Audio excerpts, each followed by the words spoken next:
वृत्ति प्रभाकर ग्रंथ में पेज नंबर 305 और 305 पेज के ऊपर से तीसरा पैराग्राफ देखिए। और जो ऐसे कहे, लग गया पंक्ति, देखो भाई क्या कि नैयायिकों का खंडन चल रहा है।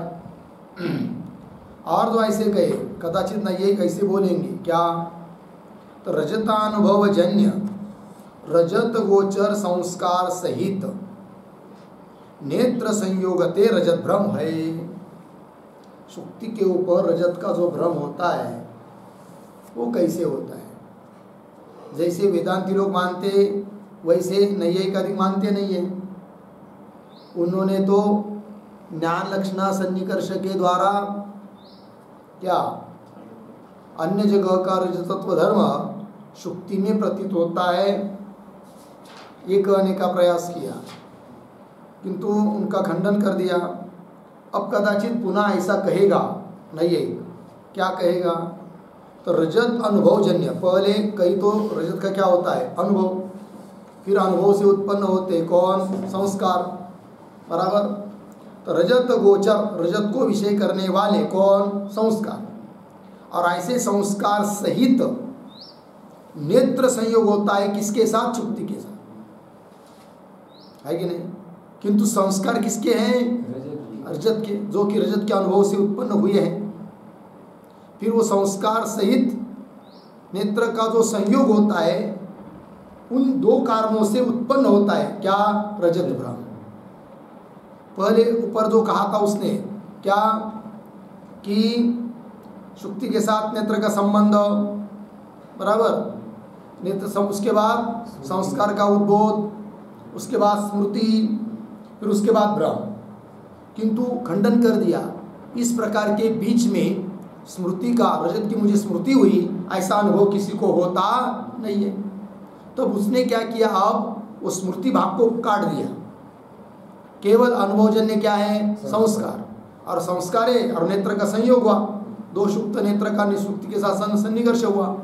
तब संस्कार और संयोग इन दोनों से शुक्ति पर रजत प्रतीत होता है, ऐसा वो अब बोलेगा। देखिए पंक्ति, रजत अनुभवजन्य रजत गोचर संस्कार सहित नेत्र संयोगते, लग गया ना, नेत्र का क्या हुआ, संयोग, उससे रजत भ्रम है। संस्कार गुण प्रत्यक्ष योग्य नहीं किंतु अनुमेय है। किंतु संस्कार किसी को भी क्या नहीं है, प्रत्यक्ष नहीं है, वो कैसे है, अनुमेय।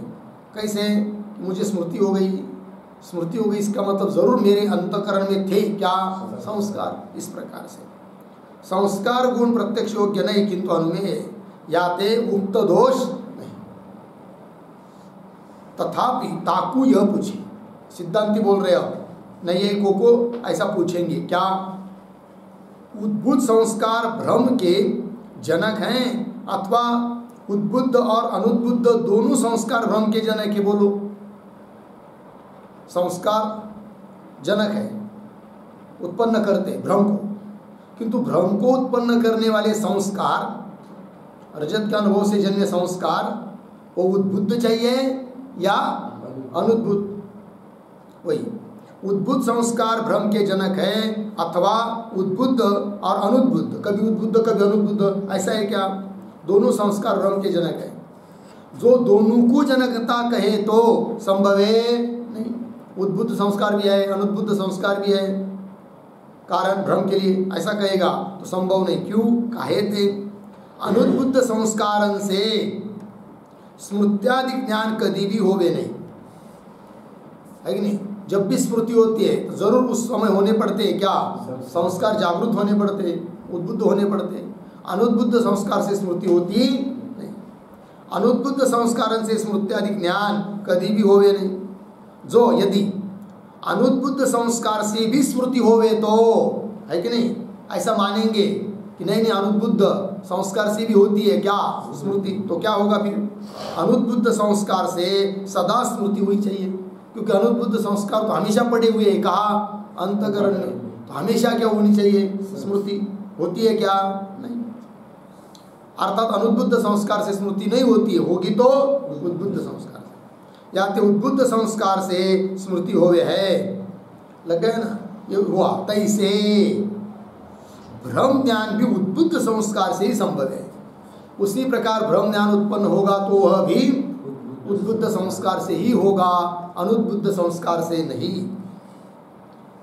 तैसे ब्रह्म ज्ञान भी उद्बुद्ध संस्कार से ही संभव है। या तो उद्बुद्ध संस्कार भ्रम के जनक है, यह कहे, ऐसा कहेगा आप नहीं है, क्योंकि अनुद्बुद्ध संस्कार को मान नहीं सकता, कारण उद्बुद्ध संस्कार मानने पड़ेंगे। ठीक है, या तो उद्बुद्ध संस्कार भ्रम के जनक है, यह कहे सो भी संभव नहीं। कहे थे संस्कार के उद्बोधक सदृश दर्शनादिक है। संस्कार के उद्बोधक कौन होते हैं?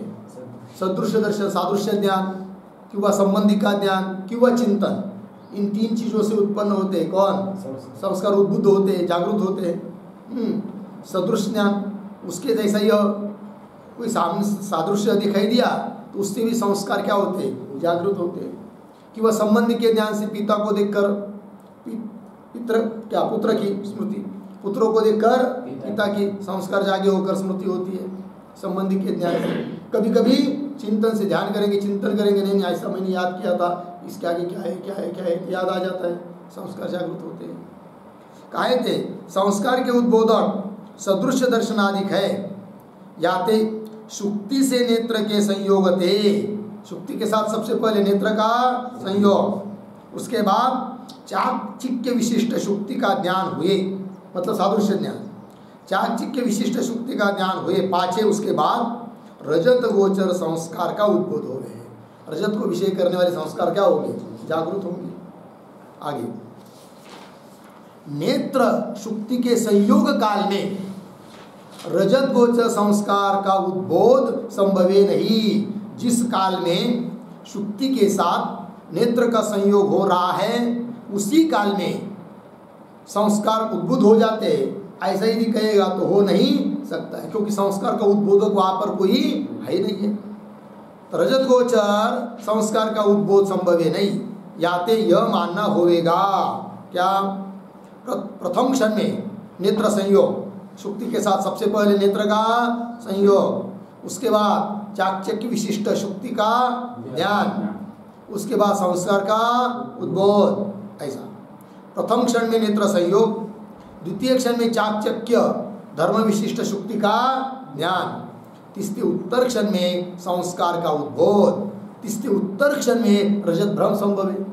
ये इतनी स्टेप लगेगी तब रजत का भ्रम हो सकता है। और ऐसा मानेगा, मानने का प्रयास करेगा कौन? नहीं है, तो उसका कहना ठीक नहीं।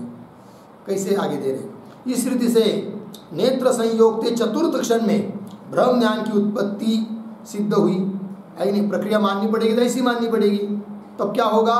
चौथे क्षण में संयोग शुक्ति के साथ हुआ नेत्र का, उसके बाद चौथे क्षण में उत्पन्न होता है रजत भ्रम, ऐसा मानना पड़ेगा। किंतु स्व अनुभव से बाधित है, किंतु ऐसा किसी को भी अनुभव होता नहीं कि मुझे संयोग हुआ नेत्र का चक्षु शुक्ति के साथ, फिर ऐसा हुआ, फिर ऐसा हुआ, फिर रजत भ्रम हुआ, ऐसा अनुभव होता है किसी को? नहीं, स्व अनुभव से बाधित है। नेत्र संयोग से अव्यवहित उत्तर क्षण में नेत्र संयोग हुआ, बिल्कुल तुरंत क्षण में चाक्षुष ज्ञान हो गए, तो ऐसा ही अनुभव हो गए है। ऐसा ही सब लोगों का क्या है? अनुभव। याते उक्त रीति असंगत है। अतः नैयायिकों की जो उक्त रीति है वो कैसी है? असंगत। और आगे, और उक्त रीति से शुक्ति के दो ज्ञान सिद्ध हुए हैं। शुक्ति के कितने ज्ञान? दो ज्ञान। पहले इदम रूप से सामान्य ज्ञान, दूसरा चाकचिक्य विशिष्ट शुक्ति का ज्ञान। उक्त रीति से शुक्ति के दो ज्ञान सिद्ध हुए, एक तो संस्कार का उद्बोधक सामान्य ज्ञान और दूसरा संस्कार जन्य भ्रम ज्ञान। ऐसा संस्कार का उद्बोधक पहला सामान्य ज्ञान, फिर दूसरा संस्कार से उत्पन्न जो भ्रम ज्ञान। इस रीति से शुक्ति के दो ज्ञान भी अनुभव विरुद्ध है, किंतु वो कहता नहीं है शुक्ति के दो प्रकार के ज्ञान होते हैं, वो भी किसी के अनुभव में। कैसे? नेत्र संयोग होते ही इदम रजतम, यह एक ही ज्ञान अनुभव सिद्ध है। बस नेत्र का संयोग हुआ शुक्ति के साथ, फिर इदम रजतम, यह एक ही ज्ञान उत्पन्न होता है। नेत्र संयोग होते ही इदम रजतम, यह एक ही ज्ञान अनुभव सिद्ध है। याते रजत अनुभव जन्य संस्कार सहित नेत्र संयोग हो गया ना, याते, इसलिए रजत अनुभव, उससे उत्पन्न कौन? संस्कार। उस संस्कार से नेत्र के संयोग से इदम रस्तम, यह भ्रम होवे है, यह कहना भी संभवे नहीं। यह भी प्रक्रिया नहीं, एक यदि कहता है तो वह भी उसकी संभव नहीं। लग गया? और आगे, और सुगंधि चंदनम, या ज्ञान को अलौकिक प्रत्यक्ष माने। यह ज्ञान कैसा माना है? नहीं, को नहीं, अलौकिक प्रत्यक्ष माने तो भी इदम रस्तम, यह ज्ञान तो ज्ञान लक्षण, और ज्ञान लक्षण जो अलौकिक संबंध जन्य संभवे नहीं। ठीक है ना? पंक्ति देखिए, इदम रस्तम, यह ज्ञान तो ज्ञान लक्षण जो कौन? अलौकिक संबंध जन्य, ज्ञान लक्षण सन्निकर्ष जो कि अलौकिक संबंध से उत्पन्न है। यह ज्ञान तो ज्ञान लक्षण अलौकिक संबंध जन्य संभवे नहीं। ज्ञान स्वरूप जो अलौकिक संबंध उससे उत्पन्न होता यह ज्ञान, कौन सा? इदम रजतम, यह ज्ञान उत्पन्न होता है, ऐसा उसका कहना ठीक नहीं। वो क्या कहता है? जैसे सुरभि चंदनम, यह ज्ञान ज्ञान लक्षण अलौकिक संबंध से उत्पन्न होता है, उस प्रकार इदम रजतम, यह ज्ञान भी ज्ञान लक्षण रूप जो अलौकिक संबंध उससे उत्पन्न होता है, इदम रजतम, यह ज्ञान, ऐसा यदि कहता है कौन? नहीं है, तो भी उसका वो कहना ठीक नहीं। कैसे दे रहे? अलौकिक संबंध जन्य संभव है नहीं। काहे थे? सुगंधि चंदनम, यह ज्ञान हुए, सुगंध के उत्कर्ष अपकर्ष का संदेह हो गए। यदि वो ज्ञान प्रत्यक्ष रहता तो उसमें सुगंध कम या ज़्यादा है ऐसा संदेह नहीं होना चाहिए, क्योंकि प्रत्यक्ष ज्ञान किसी चीज़ का होता है तो उसमें संदेह होता नहीं।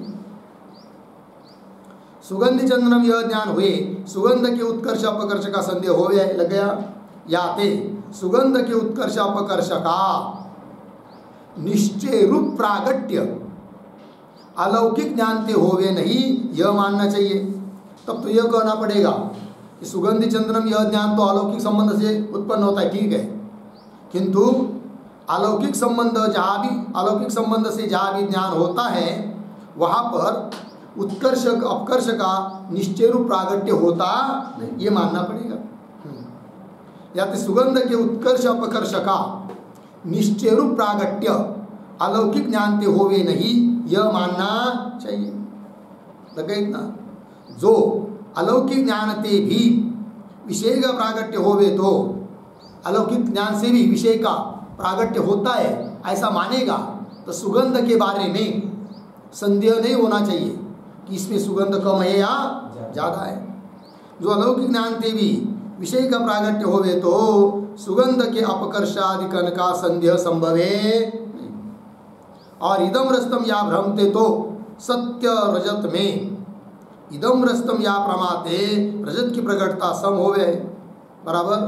जैसे इदम रस्तम इसमें जैसे रजत प्रकट है वो वैसा ही प्रकट है जैसा सत्य रजत स्थल में है, बराबर। और इदम रस्तम या भ्रमते, और सत्य रजत में इदम रस्तम या प्रमाते रजत की प्रकटता सम होवे, कम ज़्यादा। जो भ्रम स्थल में रजत की प्रकटता न होवे, जहाँ भ्रम हो रहा है शुक्ति पर, वहाँ यदि रजत प्रकट नहीं मानेंगे तब क्या होना चाहिए वो दे रहे। जो भ्रम स्थल में रजत की प्रकटता न होवे तो रजत के परिमाणादिकन का संदेह हुआ चाहिए। शुक्ति के ऊपर इदम रस्तम यह ज्ञान होने के बाद उस रजत के बारे में क्या होना चाहिए? संदेह। किसको लेकर? परिमाण, आकार, ये छोटा है बड़ा है ऐसा संदेह होना चाहिए, होता तो नहीं है। इसका मतलब वो प्रकट ज्ञान है। और प्रकट ज्ञान है अर्थात तो अलौकिक संबंध से उत्पन्न होता है, ये मान नहीं सकते, क्योंकि अलौकिक संबंध से जो ज्ञान होता है उसमें प्रकटता नहीं है। सुगंध में प्रकटता है क्या? नहीं। प्रकटता मानेंगे तो संदेह नहीं होना चाहिए, संदेह इसका मतलब प्रकट नहीं। अर्थात नियम ये निकला कि अलौकिक संबंध से जो ज्ञान होता है उसमें प्रकटता नहीं होती है। और भ्रम में, भ्रम स्थल में इदम रस्तम इस ज्ञान में तो प्रकटता है। अर्थात इदम रस्तम यह ज्ञान ज्ञान लक्षणारूप अलौकिक संबंध से उत्पन्न होता है, यह नैयायिक का कहना ठीक नहीं। रजत के परिमाणाधिकरण का संदेह होना चाहिए और परिमाणाधिकरण का संदेह होवे नहीं। याते भ्रम ज्ञान थे रजत की प्रकटता होवे। भ्रम ज्ञान जो इदम रस्तम है उसमें क्या है, रजत की प्रकटता है। भ्रम ज्ञान थे रजत की प्रकटता होवे और ज्ञान लक्षण संबंधजन्य ज्ञान ते विषय की प्रकटता होवे नहीं। जैसे सुगंधि चंदन या विषय की प्रकटता नहीं है। याते कुल मिलाकर निर्णय क्या हुआ, इदम रस्तम यह ज्ञान अलौकिक संबंध से उत्पन्न होता है, यह कहना नैयायिक का ठीक नहीं। या तो इदम रस्तम या भ्रम ज्ञान का हेतु ज्ञान लक्षण संबंध नहीं। बात लगी, आगे चलिए। और विचार करे तो ज्ञान रूप संबंध कहू भी संभव है नहीं, सिद्धांति बोल रहे हैं। और सूक्ष्म विचार करेंगे तो ज्ञान लक्षण संबंध कभी भी कहीं पर भी संभव नहीं है। कैसे दे रहे, विचार करें तो ज्ञान रूप संबंध कहू भी संभव है नहीं। काहे थे, ज्ञान लक्षण संबंध से अलौकिक प्रत्यक्ष होवे लगे ना। या पक्ष का यह निष्कर्ष है, तात्पर्य क्या, जहाँ एक पदार्थ की अनुभवजन्य स्मृति होवे है कि नहीं। एक पदार्थ की क्या होती है, अनुभव से उत्पन्न स्मृति, घट की स्मृति होवे, अथवा अनुभवजन्य संस्कार होवे। घट के अनुभव की क्या है, संस्कार है होवे। और पदार्थान और पर पदार्थ से इंद्रिय का संबंध होवे। दूसरे किसी पदार्थ के साथ घट क्या हुआ, इंद्रिय का संबंध हुआ। जैसे घट के साथ संबंध हुआ नेत्र इंद्रिय का, उसी काल में अन्य घट की क्या हो गई, स्मृति हो गई, है कि नहीं। हाँ, तो वो स्मृति रूप ज्ञान वही बन जाता है क्या, ज्ञान लक्षण सन्निकर्ष।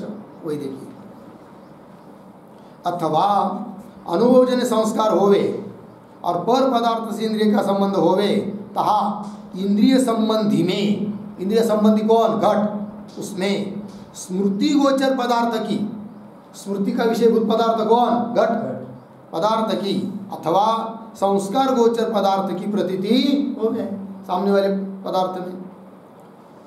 इंद्रिय संबंधी पदार्थ तो विशेष रूप से प्रतीत हो गए, सामने वाला घट कैसा है, विशेष। और स्मृति गोचर पदार्थ विशेषण रूप से प्रतीत हो गए, है कि नहीं। और सुगंधि चंदनम या ज्ञान में सामने वाला पदार्थ लिया उदाहरण, सुगंध चंदन, उसी समय क्या होती है, सुगंध की स्मृति। और चंदन हुआ विशेष, सुगंध हुआ विशेषण। इंद्रिय संबंधी पदार्थ तो विशेष रूप से प्रतीत होवे कौन, चंदन। और स्मृति गोचर पदार्थ कौन, सुगंध, विशेषण रूप से प्रतीत होवे। जैसे सुगंधि चंदनम में चंदन विशेष है, सुगंध विशेषण। जैसे सुगंधि चंदनम या ज्ञान में नेत्र रूप इंद्रिय संबंधी चंदन, नेत्र रूप इंद्रिय, उस इंद्रिय के संबंधी कौन है, चंदन, जो कि विशेष है, चंदन विशेष है। और स्मृति गोचर सुगंध, स्मृति का विषयभूत सुगंध, वो क्या है, विशेष। तैसे इदम रजतम या भ्रम ज्ञान में भी इंद्रिय संबंध शुक्ति विशेष और स्मृति गोचर, स्मृति का विषय कि वह संस्कार का विषय कौन, रजत। स्मृति का गोचर अथवा संस्कार का गोचर रजतत्व विशेषण है, लग गया।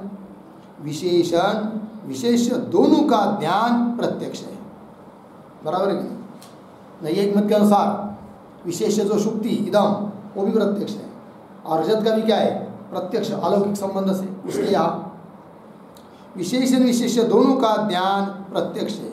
या पक्ष का अंगीकार होवे तो अनुमान प्रमाण का उच्छेद होगा, तब तो क्या होगा, अनुमान प्रमाण समाप्त ही हो जाएगा। बोलेंगे कैसे, दे रहे, काहे दे उदाहरण, पर्वतो वन्यमान, ऐसा अनुमिति ज्ञान अनुमान प्रमाण से हो गए, है कि नहीं। अनुमान प्रमाण से ज्ञान उत्पन्न होता है, कौन सा, पर्वतो वन्यमान। पर्वतो वन्यमान धूमात, यो यो धूमा सस वन्यमान यथा मानसम, इस अनुमान से अनुमिति ज्ञान उत्पन्न होता है। उस अनुमिति ज्ञान का आकार पर्वतो वन्यमान। पर्वतो वन्यमान ऐसा अनुमिति ज्ञान अनुमान प्रमाण से हो गए, बराबर। हेतु में साध्य की व्याप्ति के स्मरण थे, हेतु धूम, उसमें साध्य की व्याप्ति का स्मरण, साध्य की व्याप्ति के स्मरण थे। अथवा साध्य की व्याप्ति के उद्बुद्ध संस्कारणते क्या होता है, अनुमिति ज्ञान हो गए। यह अर्थ अनुमान निरूपण में निर्णित है। बराबर, अनुमान प्रमाण का निरूपण करते समय इन सभी बातों का विवेचन हो चुका है। साध्य की व्याप्ति की स्मृति होवे तब व्याप्ति निरूपक साध्य की भी स्मृति होवे। साध्य की व्याप्ति, उस व्याप्ति का निरूपक कौन है, साध्य, क्योंकि साध्य की व्याप्ति है ना। तो साध्य की व्याप्ति का जब स्मरण होता है तब उस व्याप्ति का निरूपक जो साध्य वन्य, उसकी भी क्या होती है, स्मृति। अब वन्य की स्मृति हो गई तो वही स्मृति रूप ज्ञान लक्षण सन्निकर्ष बन जाएगा, उसी से ज्ञान हो जाएगा पर्वत वन्यमान।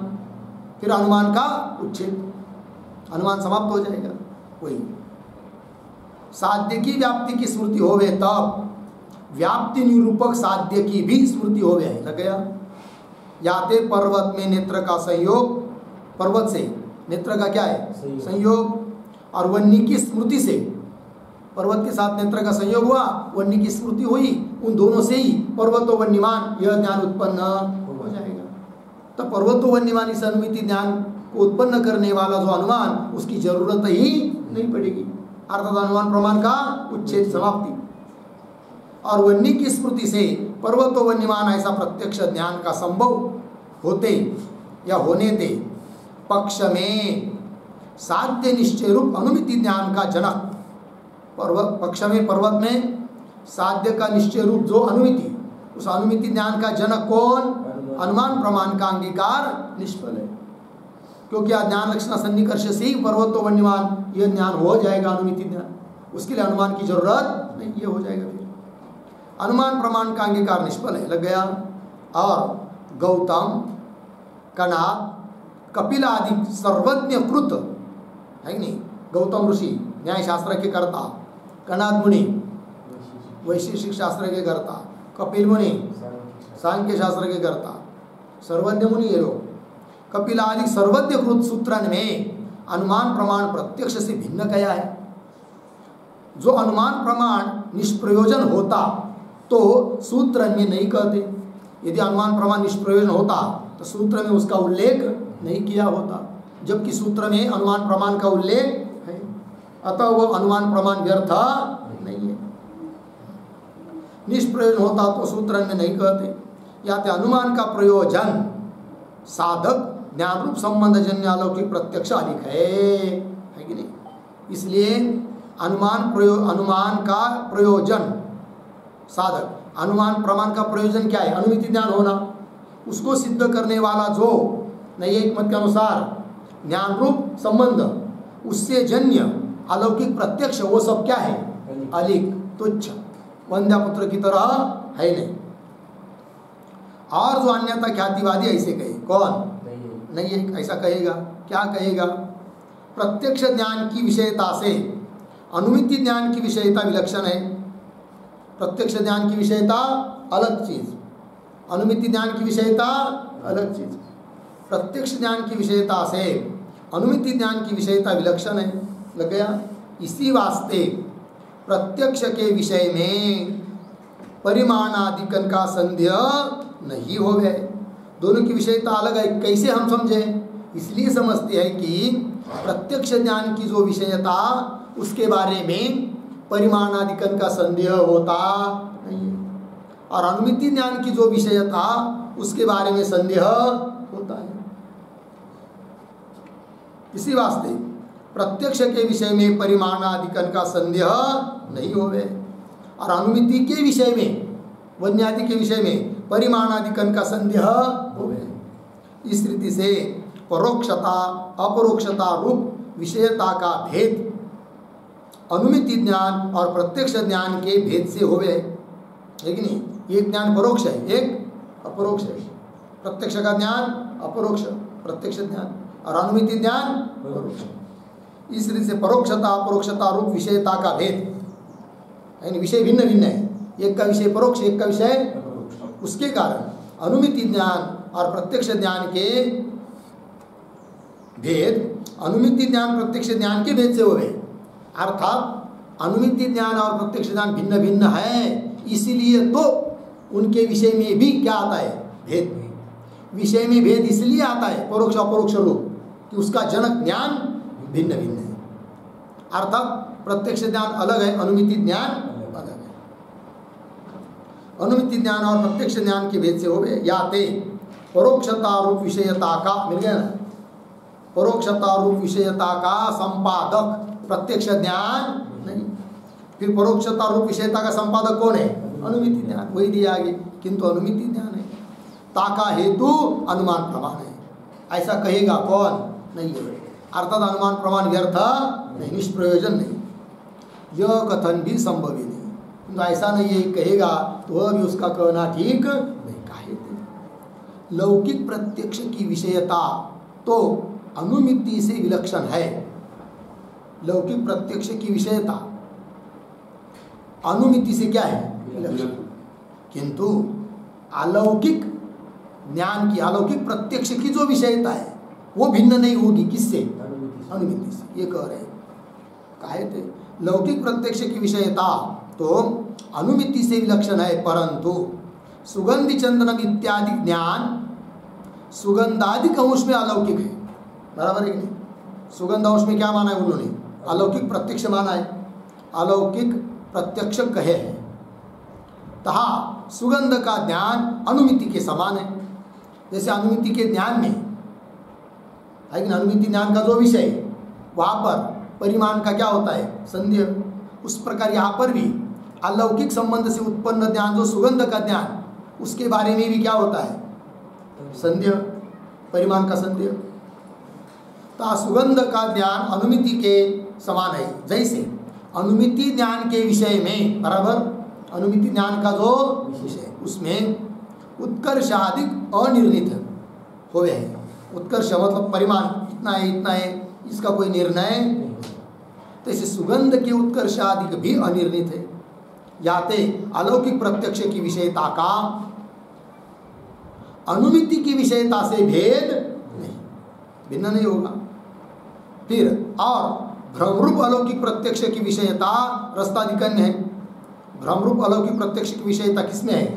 रजताधिकन्य है। ताका तो यद्यपि अनुमिति की विषयता से भेद अनुभव सिद्ध है, क्योंकि इदम रजतम यह अनुमिति का विषय नहीं है। और उसका जो विषय रजत, वहाँ पर रजत के बारे में परिमाण का संदेह भी नहीं। ताका तो यद्यपि अनुमिति की विषयता से भेद अनुभव सिद्ध है, इसी वास्ते रजत की अल्पताधिकन का संदेह होवे नहीं। लगे कि नहीं? तथापि ज्ञान लक्षण संबंध जन्य अलौकिक प्रत्यक्ष प्रमा की विषयता से भेद नहीं। ज्ञान लक्षण संबंध जन्य जो अलौकिक प्रत्यक्षता सुगंधि चंदन, इसकी और अनुमिति ज्ञान की विषयता की भिन्नता सिद्ध होवे नहीं, क्योंकि दोनों जगह विषय का जो परिमाण उसके बारे में क्या है? संदेह। तथापि ज्ञान लक्षण संबंध जन्य अलौकिक प्रत्यक्ष प्रमा की विषयता से भेद नहीं।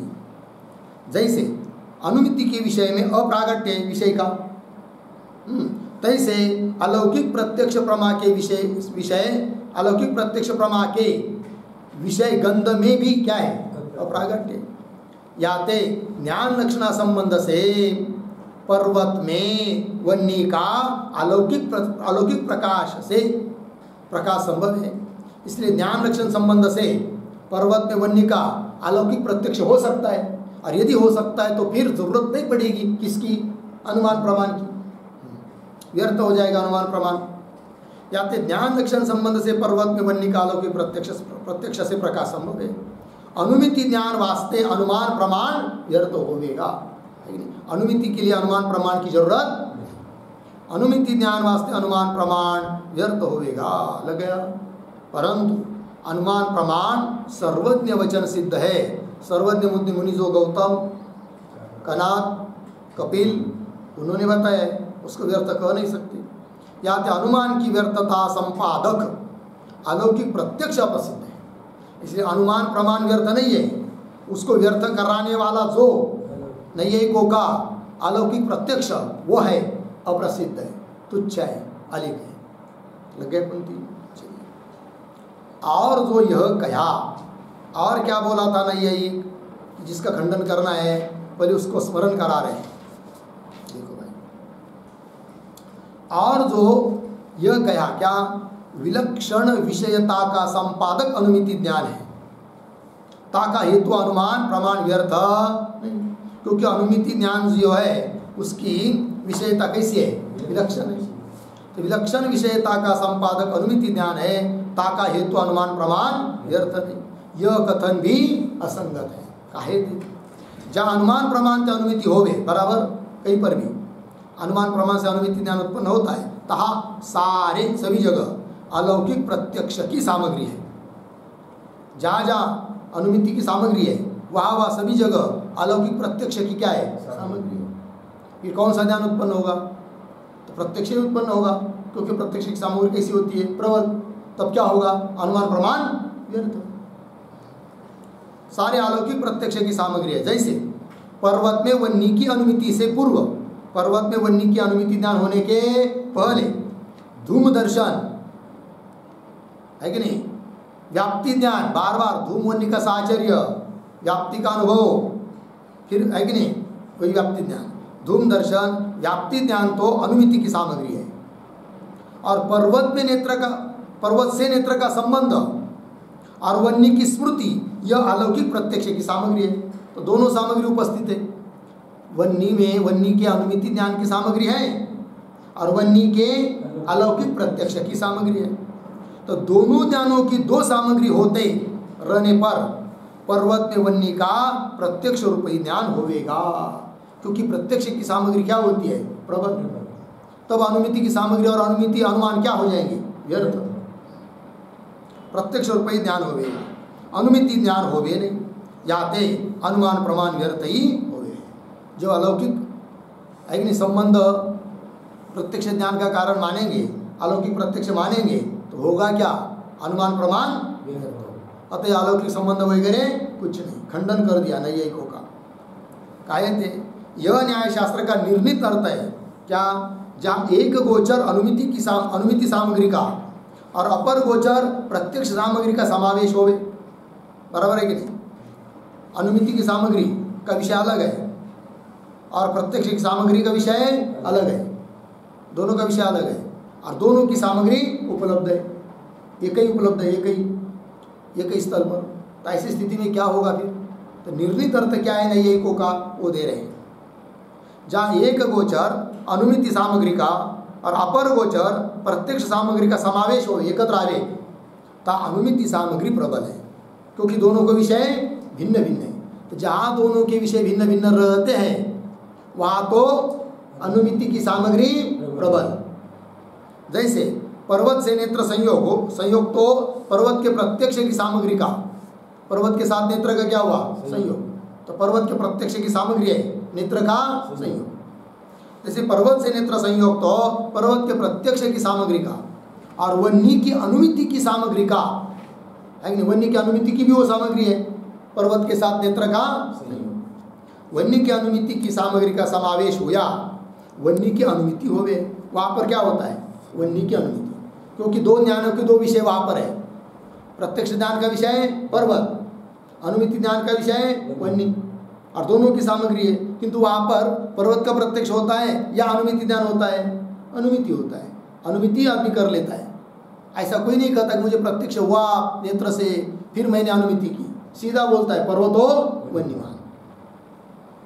वन्नी की अनुमिति होवे, पर्वत का प्रत्यक्ष ज्ञान होवे नहीं, लग गया। तात्पर्य क्या, जहाँ अलग अलग सामग्री है वहाँ अनुमान की सामग्री प्रबल।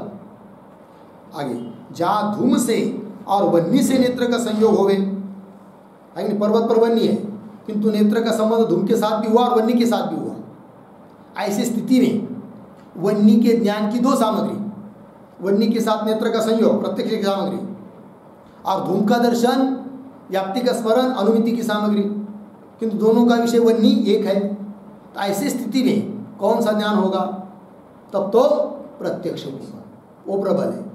मतलब दोनों का विषय यदि एक है तो सामग्री प्रबल कौन सी, प्रत्यक्ष की, और विषय भिन्न भिन्न है तो सामग्री प्रबल कौन सी, अनुमिति की। जहाँ धूम से और वन्नी से नेत्र का संयोग होवे और धूम में वन्नी की व्याप्ति का ज्ञान होवे, ता वन्नी की अनुमिति की सामग्री है बराबर, और वन्नी के प्रत्यक्ष की सामग्री है, क्योंकि वन्नी के साथ नेत्र का संबंध है, वन्नी के प्रत्यक्ष की सामग्री है।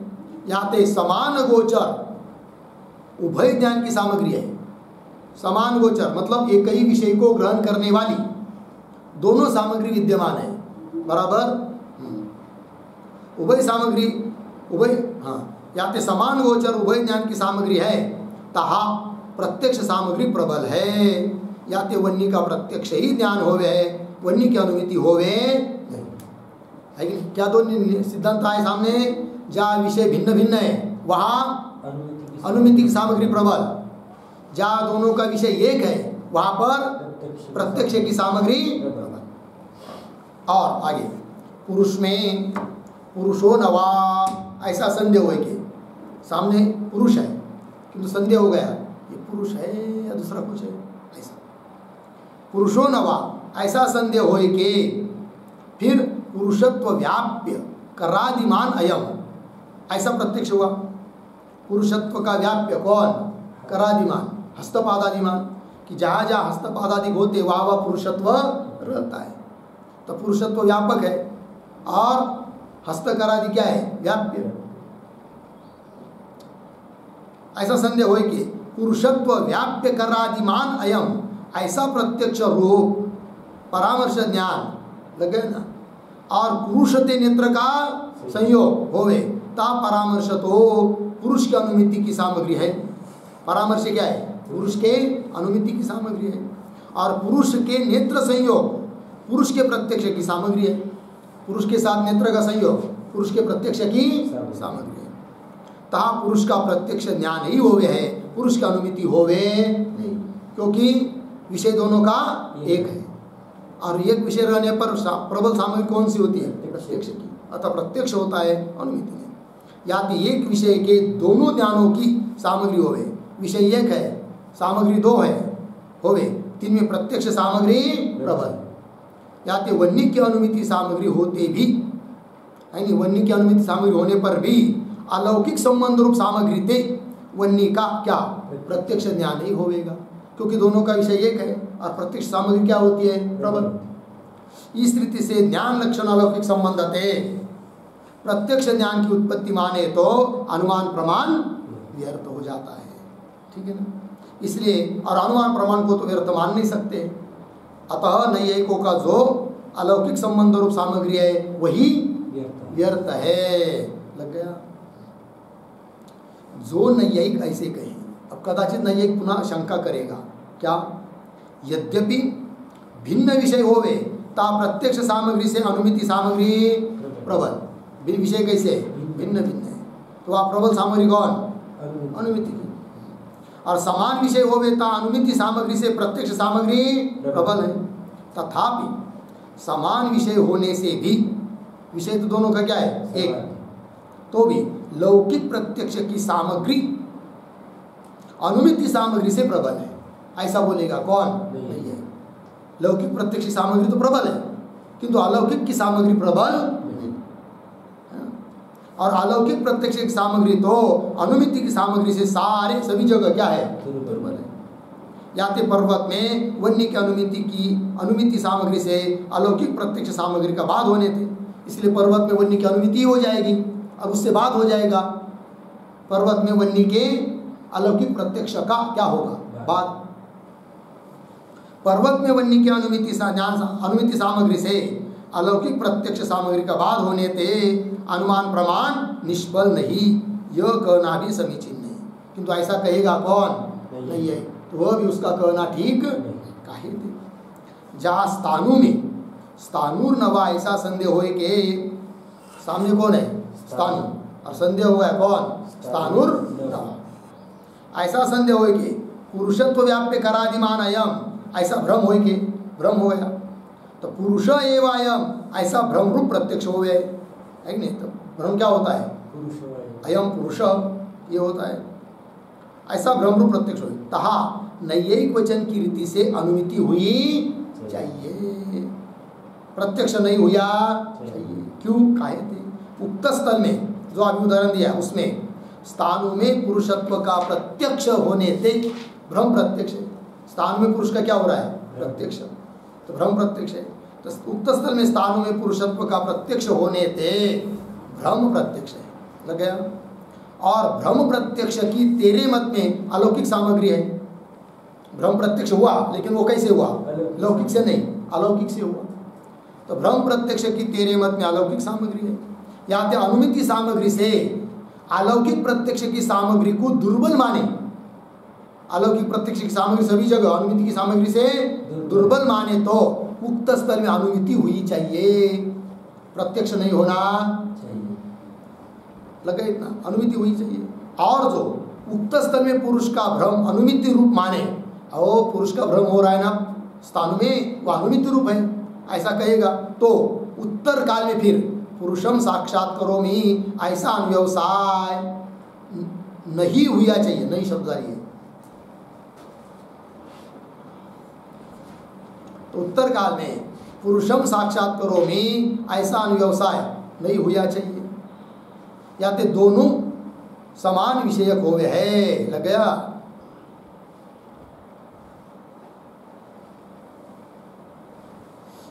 ये जो याते शब्द है ना, उसके पहले एक वाक्य लिखिए, किंतु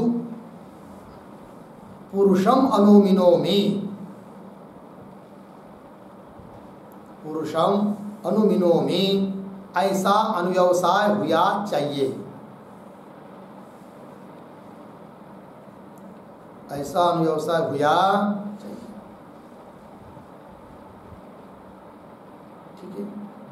पुरुषम अनुमिनोमि, मैं पुरुष का अनुमिति ज्ञान कर रहा हूं, ऐसा अनुव्यवसाय हुआ चाहिए। हो रहा है क्या?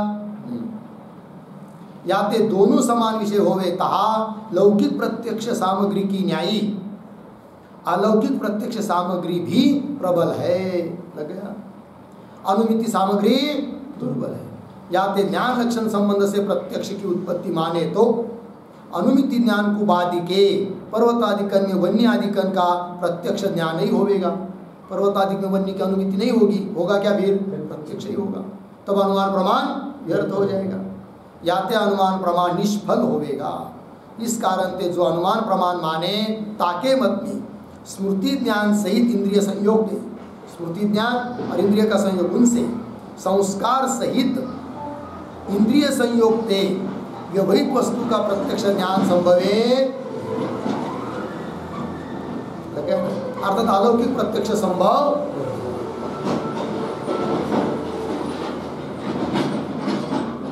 ताके मत में स्मृति ज्ञान सहित इंद्रिय संयोगते व संस्कार सहित इंद्रिय संयोगते व्यवहित वस्तु का प्रत्यक्ष ज्ञान संभवे। या ते शुक्ति का रजतत्व रूप ते प्रतीति रूप अन्यथा ख्याति संभवे नहीं। अतः शुक्ति में शुक्ति का ज्ञान रजतत्व रूप से प्रतीत होता है। इस प्रकार की अन्यथा ख्याति मानते हैं कौन? नहीं है, किंतु वह उनकी का कथा ख्याति संभव नहीं, अन्यथा ख्याति का खंडन कर दिया। फिर अब आगे 64 नंबर का शीर्षक आ रहा है, उसमें अनिर्वचनीय ख्यातिवाद में जो नैयायिक ने दोष दिए थे, उन दोषों का क्या करना है? समाधान, निदान करना है, उत्तर देना है 64 शीर्षक से। उसका विचार हम लोग करेंगे। ओम पूर्णमिदं पूर्णात्